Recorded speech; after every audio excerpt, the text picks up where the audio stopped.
what we should be thinking when we come to running a business is to make sure that what happens in the next 20 years from now if I'm not here. And that's why you see some businesses that have been there for the past 20 years, 50 years, 100 years. Yeah. You keep wondering, how did they do it? How did they do it? Because they put certain structures and systems in place. And that is why you see change of CEO, change of COO over time as the years pass. And these businesses are still there. Our conversation today focuses on actionable guidance for founders, including strategic planning, brand development, market positioning, and resilience in the face of challenges. Our guest, Ikechukwu Justin Geoffrey, brings over a decade of experience in marketing communications, creative strategy, and campaign execution for leading organizations. As a mentor with the Tony Ilumilu Foundation Entrepreneurship Program, he has guided numerous African entrepreneurs in building sustainable and high-impact businesses. Ikechukwu combines operational expertise, strategic thinking, and a deep understanding of brand storytelling to help founders achieve visibility, trust, and growth. Ladies and gentlemen, I have Ikechukwu with me in the studio. Once again, welcome to Just Africa. Yeah, thank you very much. I hope you're good. Yeah, I'm good. Thanks for having me. And I know you're ready to tell us what it means to run a business in Africa. Yeah. Okay. Sure. So, first of all, when we say sustainability in the African context, what does that mean? Okay. Thank you very much. Sustainability, it's something that lasts for a very long time. You don't just start a business that collapses in the next 2 years or in the next 5 years or in the next 10 years. Something that will last for as long as possible, that we even outlive the founder. Yeah. You understand? So that's what we mean by sustainable business. So business must be built to outlive the founders, such that power and leadership can be transferred. Okay? Any business that cannot outlive the founders or the current management, that means there's no structure yet. There's no system that can make it sustainable. So what we should be thinking when we come to business, running a business, is to make sure that what happens in the next 20 years from now, if I'm not here? What happens in the next 50 years from now, if I'm not here? And that's why you see some businesses that have been there for the past 20 years, 50 years, 100 years. Yeah. You keep wondering, how did they do it? How did they do it? Because they put certain structures and systems in place. And that is why you will see a change of CEO, change of COO over time as the years pass. And these businesses are still there for a very long time. Even when they encounter challenges, maybe financial challenges or maybe change of policy in the economy, you still see them that somehow they were able to, maneuver through and still keep going. So that means sustainability, sustainable business, something that lasts, for quite a long time, as much as possible, So that's what we should be looking at. When we start businesses, can it outlive us? Okay, so that's it. Okay, I love the explanation. So clear and straightforward. Yeah. But most startups, they believe that it is visibility that makes their business to outlive the founder at some point. Now, my question is, do you think visibility is more important, or planning for visibility is more important than planning for stability? Okay, so visibility is important, but you cannot be pushing for visibility when the business is not stable. So visibility is not enough. You can't be pushing what's not strong, what's not standardized. Okay, so what we'll talk about first, we'll talk about stability first. If your business is stable, because if your business has visibility and then a customer walks in and the customer service is messed up, no system, no proper documentation, no, everything is like done anyhow, anyhow kind of system, okay, I'm not going to come back. I'm not going to come back. Okay. So as much as you want to make your business visible, which is what is encouraged, of course, you have to let people know what your business is doing. You have to let people know the kind of offer you have and how you are addressing their pain points and how you are creating value. That is necessary. And every business is encouraged to do that. Okay. But first of all, you have to make sure that you achieve stability first. Put structures in place. Put systems in place. If that doesn't happen, whatever you are pushing out there, it's not going to last. And by the time people keep coming and, they will find out that there is something that is not right about the business because it's not yet structured. There's no system in place. That's what we call standard operating system. Okay. Okay. There are structures in place that I have to put, as a business. And that's what keeps you going. Put that in place first. Let the business be stable. Now, when you say standard of structure, what are they exactly? Okay. So I'll talk about first a good business model. Okay. Because you cannot run a business without having a good business model. A good business model is like the blueprint of your business. It's like a vision board that articulates the various aspects of your business. Okay? So if you have a good business model will talk about your value proposition. Okay. What are you offering? And what makes you better than your competitors? Yes. Okay? Then it will have your customer segment. Who are you selling to? Okay? Do you even understand their pain points? What value are you creating to meet those pain points? Then customer relationship. How are you going to engage them? How are you going to relate with them to make them feel that beyond collecting their money, you care about them? How are you going to engage them to make sure that they consistently see value in what you do? Then you talk about channels. What channels are you going to use to reach out to your customers? Yeah. Where do they spend their time? Is it via social media? Is it on TV? Is it on radio? Is it outdoor? So these are what you articulate. Then you talk about as well your key activities. What are you actually doing? Your key activities to bring about the product or service that you are selling, So what are your key activities? These are the things that your business model will articulate, Then you talk about your key partners. Who are the people that you are collaborating with to bring about this product to market or to bring about this service, to deliver this service? Are there alliances? Are there vendors? Are there people that you're collaborating with to make sure that you bring about this? So that's very key. And then you talk about revenue stream. Yeah. Okay. Yeah. How do you make money? Because at the end of the day, the bottom line is profit. It's profit. Revenue. From there, you remove your costs, and then you talk about your profit. Then again, you have to talk about the cost. What does it cost to produce this, or what does it cost to deliver this service? So you find out that your business model is very important. First of all, if you have a good business model, it will guide every other activity around your business.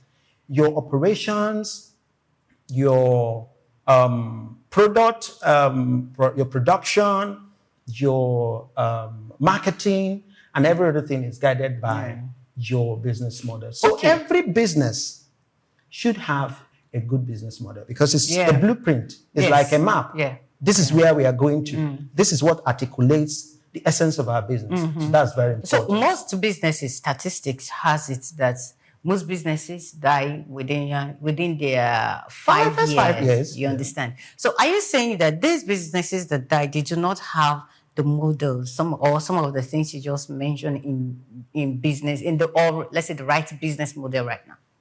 Okay. Yeah. Some of them had it. Okay. No doubt. But it can also be weak because if you do not clearly articulate it, then it might it might not you might not be able to go far because your business model is weak. You have not really studied, checked what works and what does not work. Then another thing that could have also happened that maybe why they folded in 5 years, yes, or folded in 2 years, could be lack of financial discipline. Yes, because every business has to be careful about their finances, because it's easy to get a funding of 10 million, 100 million, 500 million, and then you think you have all the money now, and so you start spending recklessly. Yeah. You start hiring too fast, fill up everywhere, and before you know it, the money is gone. And then you start asking, what happened? I've seen instances of where businesses, you say, they had how much funding, and before you know what is happening, everything is gone. And I have a friend, sometime last year, the company asked some of them to go because they said, we don't have much money anymore. That's frustration, right? Okay. So, but it would have been possible for them to, manage their resources better, such that even in the next 5 years, they could still be operational, because you have to manage your cash flows. Yeah. How do your expenses? Okay, it must not go beyond your revenue. When it goes beyond your revenue, that's loss. Yeah. But if your expenses are below, maybe your fixed costs, your variable costs below your revenue, you're talking about profit. Yeah. So financial discipline, you have to be frugal. You have to really be frugal, because if you are not, you're going to be messed up. Okay, so apart from being financially disciplined in business, from your experience as a mentor at the Tony Elumelu Foundation, what do you think businesses that survive more than 5 years, what do you think they do that kept them afloat, apart from just being financially disciplined? Because I think it's more than structure and systems. Your operations has to be guided by structure. That's why I said you don't run a business that we can describe as anything goes. When you run a business where anything goes, you're going to get into trouble. So there should be some standard. There should be some systems and structures put in place. Yeah. How is this done? How is that done? And as you progress, you make changes, looking at prevailing situations, maybe internal situations, external situations can warrant you making some changes. But then you're going to keep everybody informed that this is why we are going this direction, or this is why we are going the other direction. But if you don't have a standard operating system, a system and structure in place that every employee, managers, and everyone is going to, follow, and is going to be aware of that this is the direction we are going to, then you are just going to be hustling. So I'm going to You're just going to be hustling instead of, strategizing. Okay. Yeah. Okay, so when you talk about changing direction or making some changes, how long should you try something? How long should you try, okay, let's try this process before and notice, okay, maybe it's working, maybe it's not working. How long should you try before making those changes? Okay. Because we've seen businesses that every now and then they change policies. They're not stable when it comes to policies. Maybe they've tried 2 months, maybe they tried 6 months, maybe they tried 1 year. So how long can a business try a particular process before saying, let's change it? Okay, so I'm not going to give a definite or a specific number of years or months. Running a business is, there are a lot of dynamics. Okay, you can be here today. Policies of the government could affect you in the next 2 months. Okay. Okay. So what I would rather say is be proactive. You have to be on alert, and you don't run a business and relax. Okay. Be proactive. Watch what is going on. Internally, you can control your processes. Okay. Okay. Internally, you can control your processes, but externally, maybe regulatory policies, yeah, fiscal policies, other factors that you cannot directly control. can alter the direction of your business. So you stay alert and see how you can make changes where necessary. But it doesn't necessarily mean that every now and then you are making unnecessary changes. The changes should not be unnecessary.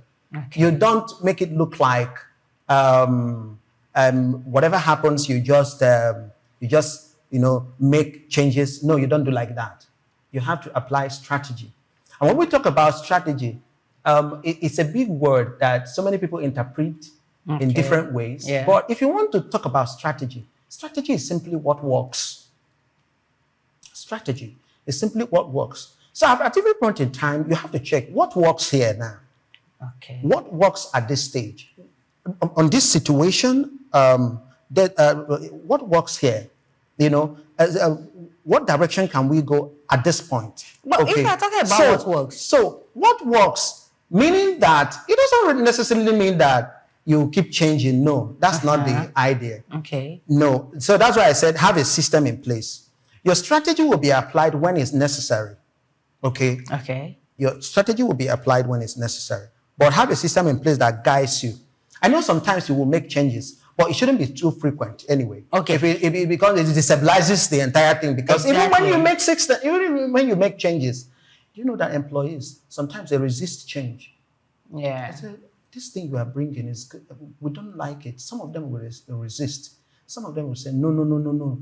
And you have to now find a way to begin to let them understand why you are bringing such changes, why you are introducing such changes, maybe why you are scaling, or why you now want to digitize the business entirely and all of that. You understand? So don't be fast to make changes. It can destabilize the entire thing. That's why I said stay on alert, be proactive, watch what's happening. When there is need for change, you will know, especially if you are on top of your game. Because I've also seen that some changes, or is it not possible that while you're making a particular change now, for the fact that the owner or the managers feel this is not working, and there is a possibility for that thing you are making a change on now could work in the nearest future. Is it not possible? It is possible. Yes, it is possible. That's why you are a team. You're working with a team. There are sometimes, it doesn't mean that because you are the CEO or the managing director that you know everything. And that is why we advise in business that you hire people who are intelligent enough, or even more intelligent than you if possible, that can, provide some strategic direction when necessary, so that you do not, as the CEO or the COO, as the case may be, decide to carry everything on your own and determine what happens. And that is not even leadership. Leadership in a business means that you have to listen to others, listen to your team, you look at ideas together, and see, like I said, see what works at the end of the day. When you listen, you have to listen to them. Because it can be funny that the best idea in a particular situation can be coming from the intern in your company. This person is just an intern, so but that idea works. If you're a leader that incorporates the opinions of your teammates, you will want to listen to it. Leadership does not mean I am in charge and so every other person should go to hell. No, that's not the idea. The best idea could be coming from anybody. So you listen and see what works. Is this possible? Can we pause here? Can we go ahead with this decision? Can we do it in another 2 years? Can we look at the next 1 year? So you work as a team. But there are some times as the CEO or the manager, or there are some times you might need to take some unpopular decisions. Especially when you see what others are not seeing and you're so sure of it. Some people will call it taking your gut feelings, like, I bet on this. Let's go with it. You're going to make mistakes. So you are going to make mistakes. It will come, once in a while. But your ability to manage the situation, even when you make mistakes, makes you a good. And let me tell you too that every mistake you make is an opportunity to grow because you will learn from it. As long as that mistake is not destructive, even if it appears destructive, but you learn from it and see how you navigate through it. But it will teach you a business lesson. Even the likes of Dangote did not find it easy. There were times when they went through tough times. They went through tough times. And you see them today succeeding and doing great things. You're like, wow, I admire Dangote very well. But if he tells you his story, you will wonder. There are times he felt like, what is even going on? What are we doing? So those times will come. So just be on your toes. What are some of the basic mistakes founders make from starting the business to running the business and everything? Because yes, you've talked about listenership, you've talked listening, you've talked about taking certain risk, but for a business to scale, what are some of those mistakes the founders need to, or some of those wrong decisions that they need to avoid? Okay, I'm going to come in now. Mixing personal funds with business funds. As a founder, as a business owner, you could be tempted to mix your business fund with your personal fund. Avoid it. As much as possible, we tell business owners to pay yourself salary. Okay, don't because you have a funding of 20 million, say, or a funding of 250 million, they're like, oh yeah, that's my money. It's not your money. And don't make anybody feel that you have all the money that people will now come, maybe relatives will say, I thought you got a funding of 250 million. Are you not supposed to give us something? You're a rich man. You're not a rich man. That's for your business. So you have to separate your personal money from your business money. Pay yourself salary. Okay? So by the time you start putting your hand into your business money, you're going to run it down. You go and buy a Porsche car. Live big. And, one will prove to your mates that you've arrived. No, it's wrong. Then another thing too is hiring too quickly. We advise founders that possibly go with your key management team. Okay, go with your key management team. You are the CEO. Maybe get a COO, get a marketing person to push the brand visibility, and maybe get an administrative head that takes care of, office matters and all of that, and see how it goes. Start from there. Even if you have gotten how many millions, don't be too excited to hire all sorts of people who will come in and relax and will not do anything. And at the end of the day, they will, collect salaries and go home. Don't make that mistake.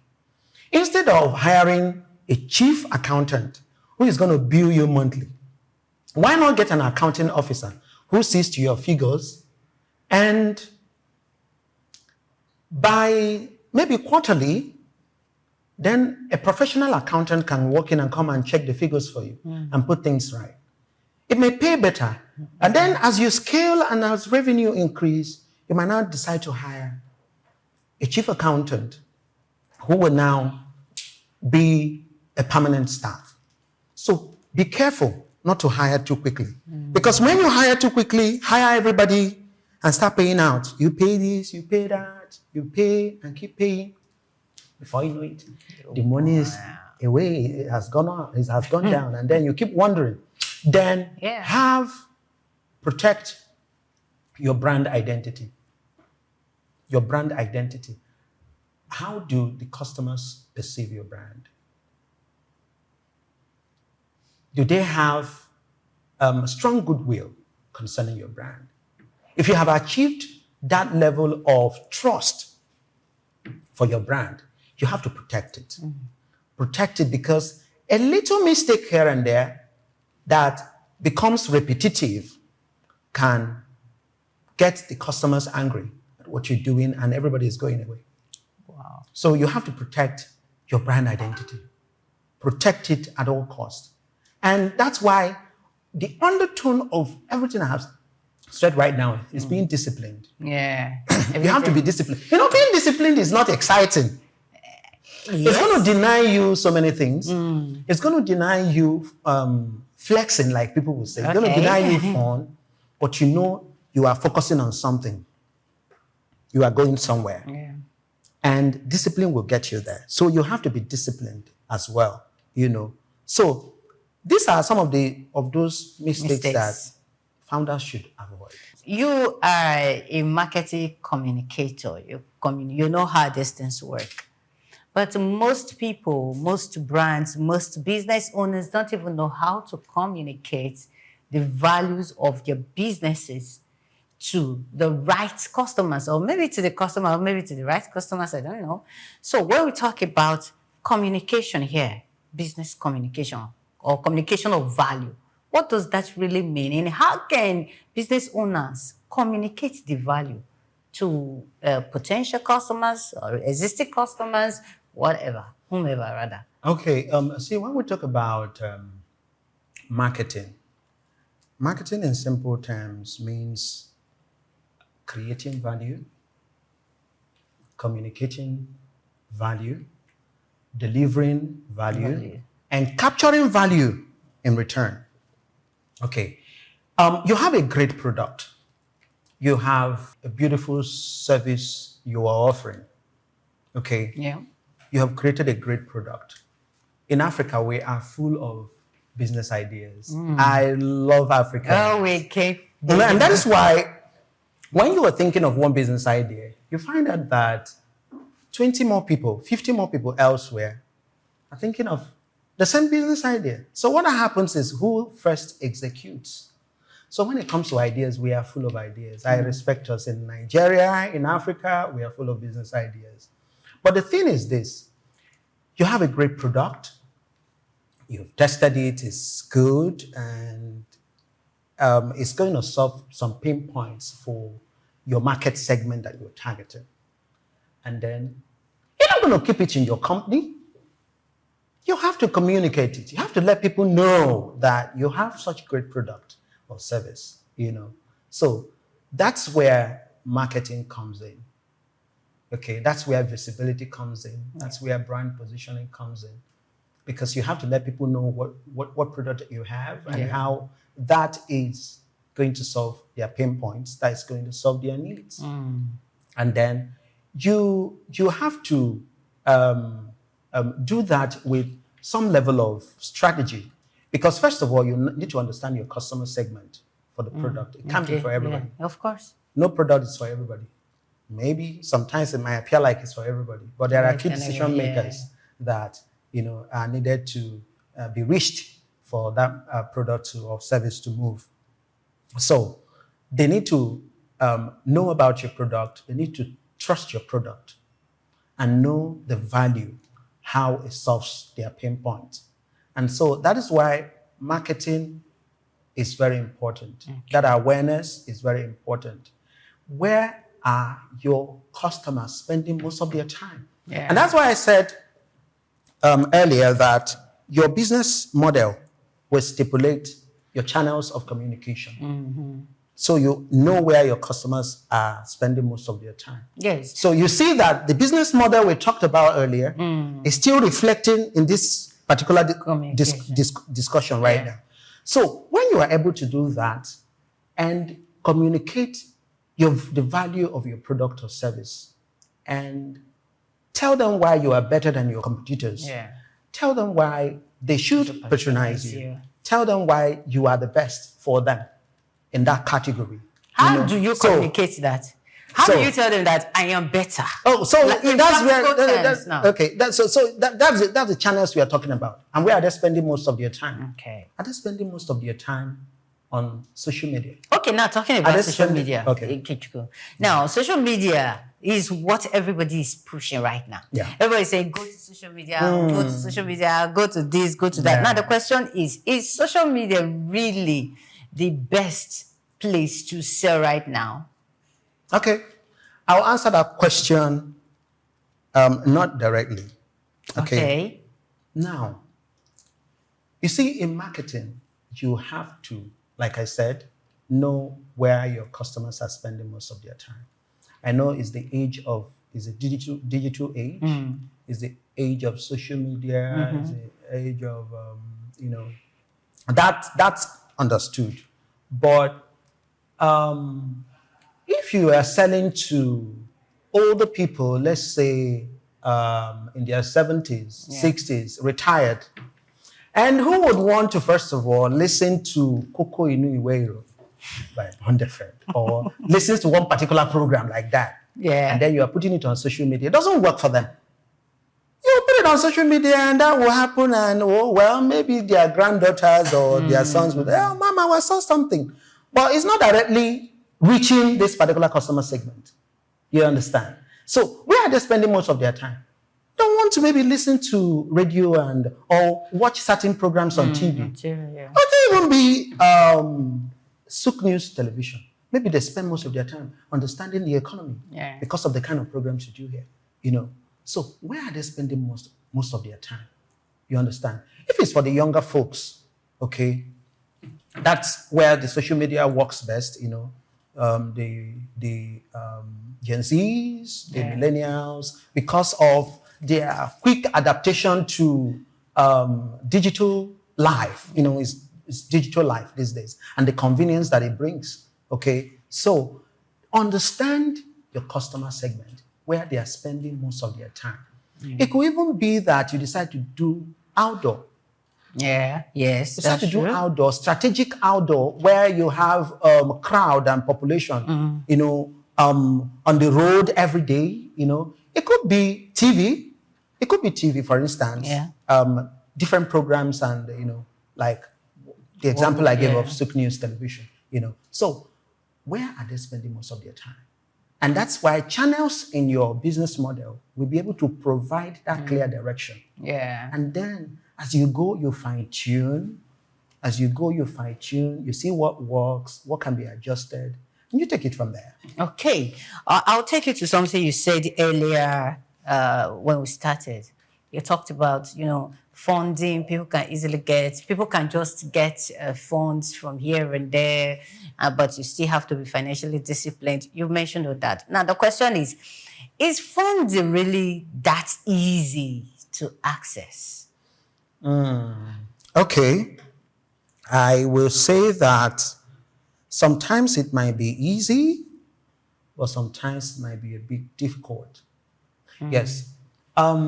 These days, we have a lot of funding opportunities. For example, the Tony Elumelu Foundation program for entrepreneurs in Africa is an opportunity to get some funding for your business. Okay? And there is the one we call Cascador. It's a funding, a MasterCard. I think they do some business funding too. There are opportunities for funding, and banks too can provide some loans. But even the Bank of Industry, even the Bank of Industry, the Bank of Industry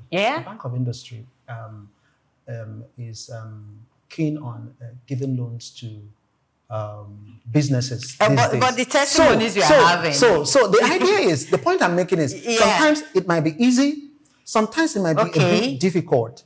And that is why there are also services, especially people that, there are some services you provide that might not need so much of funding to begin.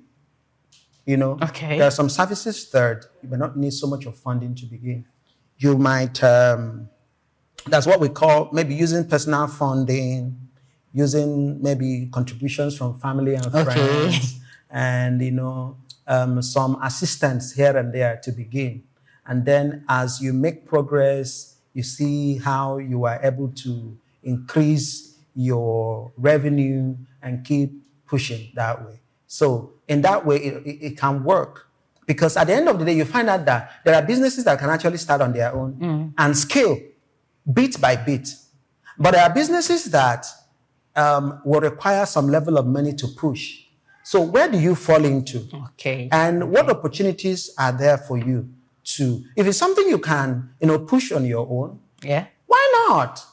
Maybe you start an advertising, a small, medium size or small advertising agency. Okay. You might not require so much of money at first, for example. You might maybe need put some things in place, which maybe some of the funds that you have personally can take care of. And then you start pushing for clients.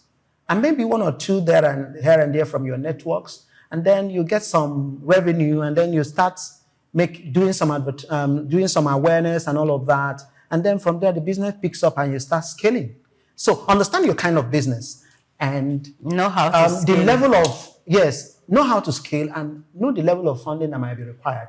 Or if it's something that you can handle by yourself, and maybe your personal funding, assistance from here and there, and then you pick it up from there. But the main thing is, are you ready for it? If you're ready for it, you'll see how it works. And then you would... Then you know how to get it done. Yeah. Okay, so let's talk about mindset in businesses. Mindset. So some business owners have this negative mindset. It's not just on spend right now. Or should I say, they do not really see the future of the business. So that their mindset is kind of limited. And I cannot grow beyond this? Should I call it self-limitation or something? Or mindset limitation?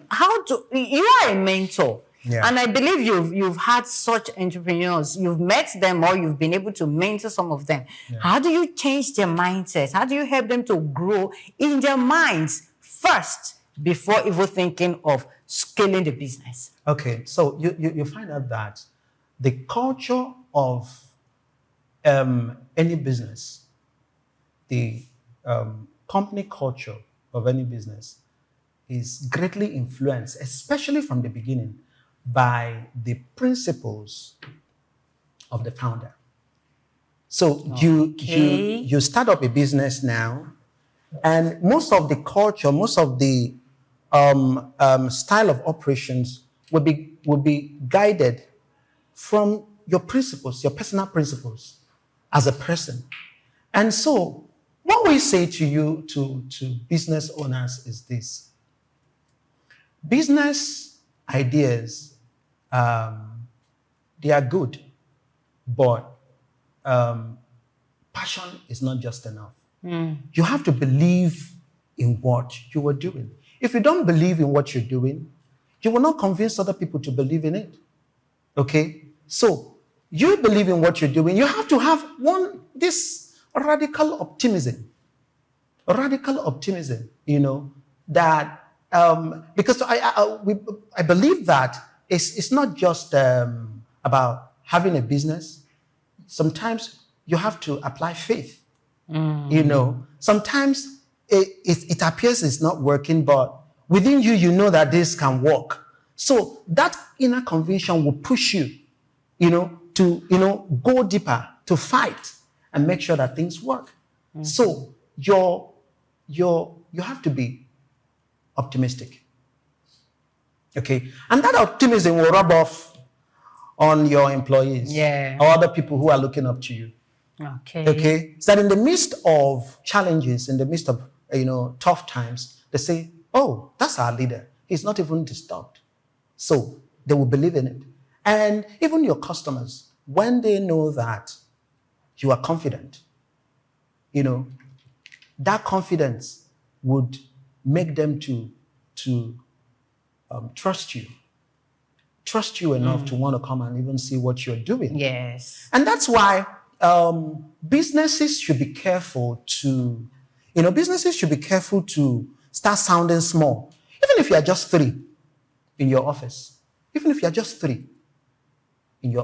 you can do things that somebody can think that there are 20 people that are doing that thing. But you'll be surprised that it's just 3 people that are pulling this weight. Wow! So you don't have to communicate and make it look like you're small. Come and patronize us, come and help me, we are just starting, You don't need all of that. You have to sound confident. We provide this, and we do this. You say it with confidence. You say it with conviction, because people will trust what they positively perceive. Perception will guides trust. If I perceive you to like, are they even serious at all? Do they even know what they are doing? Then I'm going to be like, maybe. But you can come present yourself. Like, of course, you know what you're doing. If you know what you're doing, the confidence is not there. The optimism is not there. The faith is not there. It can appear like you don't know what you're doing. But if you know what you're doing and you have the confidence, when you appear and somebody says, yes, they know what they are doing. I believe in them. So we encourage business owners. Be optimistic. Wow. Be confident. When you talk about what you're producing or the service you're rendering, talk about it with boldness. Yeah. Even if you are just 5, be bold. Doing that product, doing that business, be bold and let it appear like you are 50. That's when confidence is speaking. Okay. Yeah. All right. Let's talk a little about yourself personally. Maybe one of your experiences that has stuck to your head, being a mentor, being a marketer, and all that you are. What is that one experience or that particular business that through your mentorship, the business was able to scale and you feel confident about it anytime, any day? Tell us about it. Okay. In this past, I think that's 2025 fiscal year, I mentored someone who is into agro-allied business. Okay. Okay. So, unfortunately, she had applied for about 3 times in the Tony Eluenu Foundation program and could not access funding, but she persisted. So I didn't know her then. So at this past year, she was assigned to me to mentor, and then we went through all of the processes, and she was able to secure her funding. Wow! So that was a proud moment for me. That, oh God! So because I took it upon myself. I told her from the very beginning that I would want you to succeed this time. I want you to get your funding. It's possible.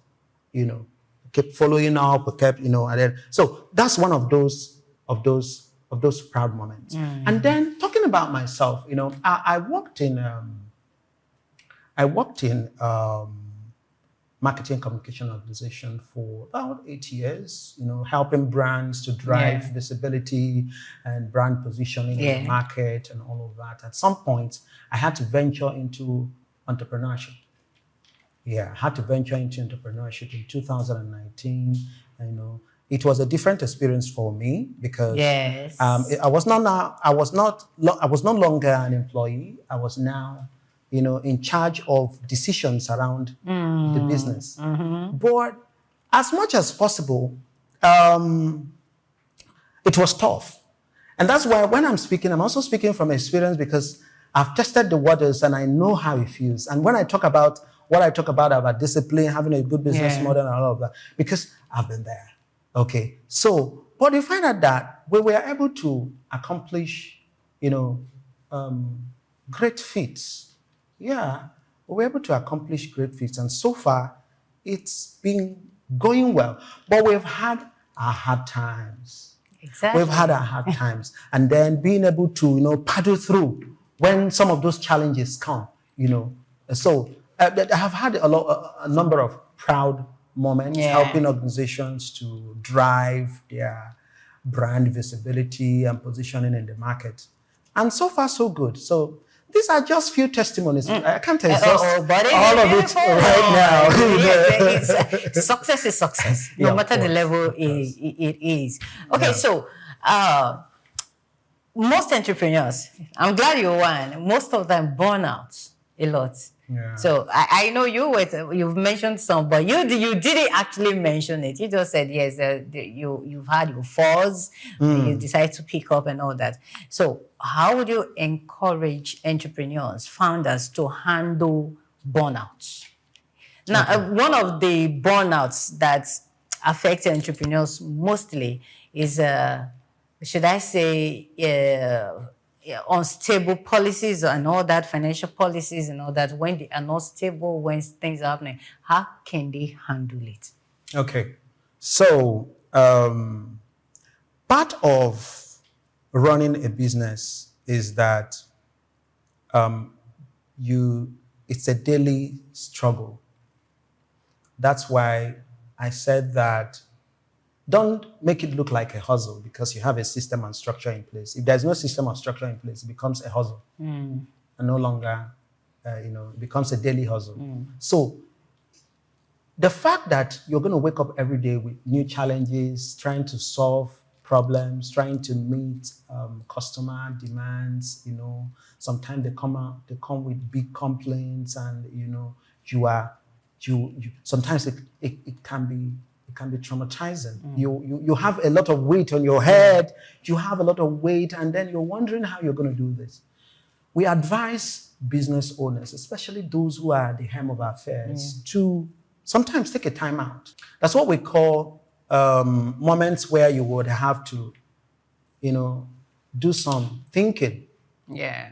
It could be once in a week, just in a quiet atmosphere, think, have some moments to yourself, take some breath, think through things.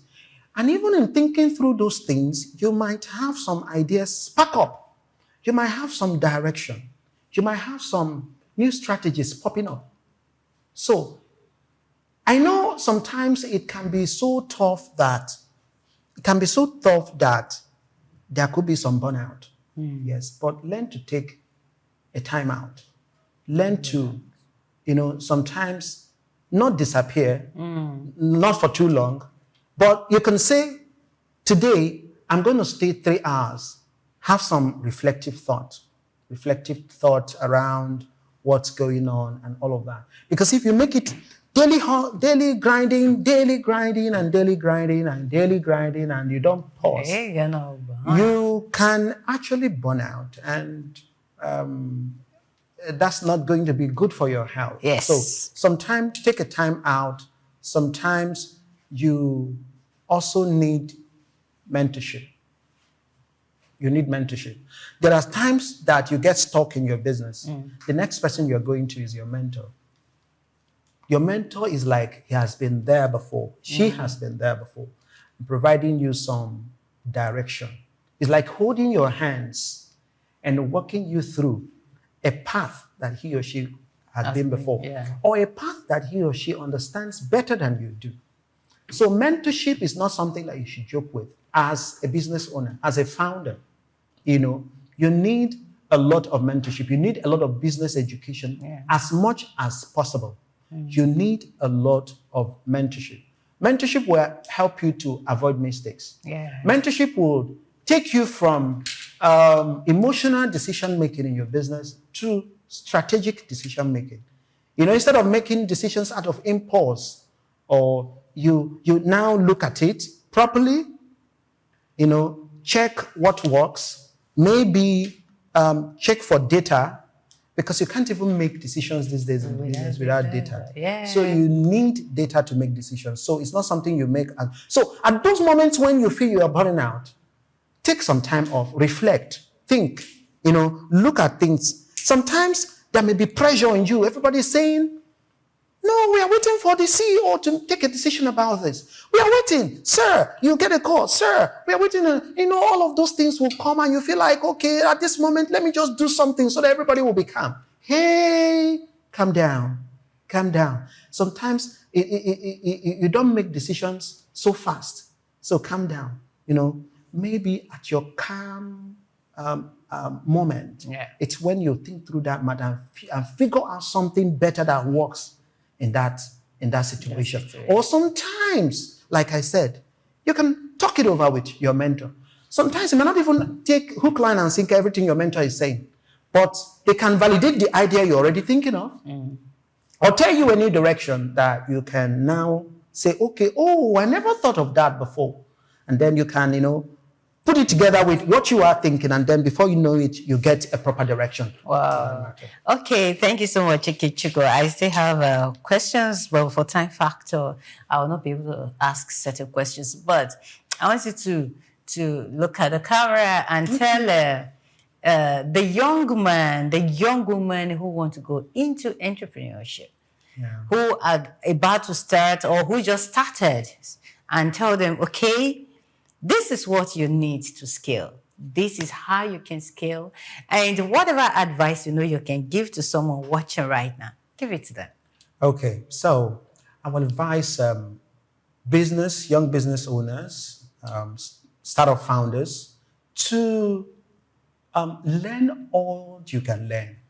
Okay, learn all you can learn and be open to learning. There is no stoppage. There's no pause in learning. You keep learning. You need business education. If there are courses you need to take, you can take them. If you can afford going for an MBA or taking courses from business schools or going for maybe Enterprise Development Center of the Pan-Atlantic University, just keep learning, be open to learning. Then seek mentorship. So even if nobody has given you any mentor, you can seek one for yourself because a mentor will guide you. A mentor will help you not to take rash decisions. A mentor is going to help you to be accountable because if you're left on your own, you can just do things. Yeah. But when you are accountable and when you know that I'm going to be asked how or why of this, it will help you to stay alert and then be disciplined. You have to be disciplined. Yeah. Discipline is not exciting. It's not exciting, but it will keep you in check.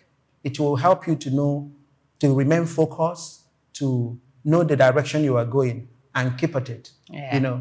And you also have to have faith. Okay? Yeah. And I will add that you also trust in God. Trust in God. Thank you very much. Thank you so much for your beautiful insights on today's show. And I hope that I'll call on you next time you'll be available. Sure. Yes, you will, because technically part of the family. Yeah, very well. Okay, so your name is Ikechukwu, so we understand that yes, you're from the eastern part of the country, right? What state exactly? I'm from Imo State. Oh, I've had Imo guest this week like 3 times, and that's beautiful. Okay, so you're going to speak Igbo. Oh, wow. It's just Africa. It's Africa. Okay. So you're going to speak an African language, Igbo, and you're going to say hello to your team, to your staff, to your family, to everyone watching right now, and tell them to keep watching Sook News TV and subscribe to the Just Africa show. Okay. Ndị be anyị ekene m unu. Ebe anyị nọ na ya bụ Sook News Television. Ị chọrọ ịma ihe na-eme n'obodo, ị chọrọ ịma ihe na-eme na azụmahịa, ị chọrọ ịma ihe na-eme na business, bịa na Sook News Television. Check ha, ị ga-afụ ha na ene Sook News Television. Ọ dị mkpa. And gị nwa na-azụ na-eme azụmahịa, hazie ya ọfụma, dozie ya ọfụma, and dozie ya ọfụma, hazie ya ọfụma ka ọ dịrị gị mma, dịrịkwa obodo mma. N'ihi na ihe ị na-eme dị mma, ọ ga-adịrị gị mma. Ihe ị na-eme dị mma, ọ ga-adịrị obodo mma. Ya gazie. Ekene m unu. Thank you so much. That's beautiful. Yeah, thank you so much, Ikechukwu. We really appreciate your time. Thank you very much so for much. having me. Yeah. So building a business in Africa is not for the faint-hearted. It is waking up before the market opens. It is adjusting when policies shift. It is believing when numbers don't yet reflect your effort. But today, we've been reminded of something powerful. Sustainability is not luck. It is design. It is a system built quietly, trust and consistently, stories told clearly. Decisions made with tomorrow in mind. Growth is exciting, but endurance is intentional. If Africa must rise economically, it will not be through hype alone. It will be through businesses that understand their market, protect their identity, invest in structure, and think beyond the next sale. Because real impact is not about how fast you grow, it is about how long you last in the industry.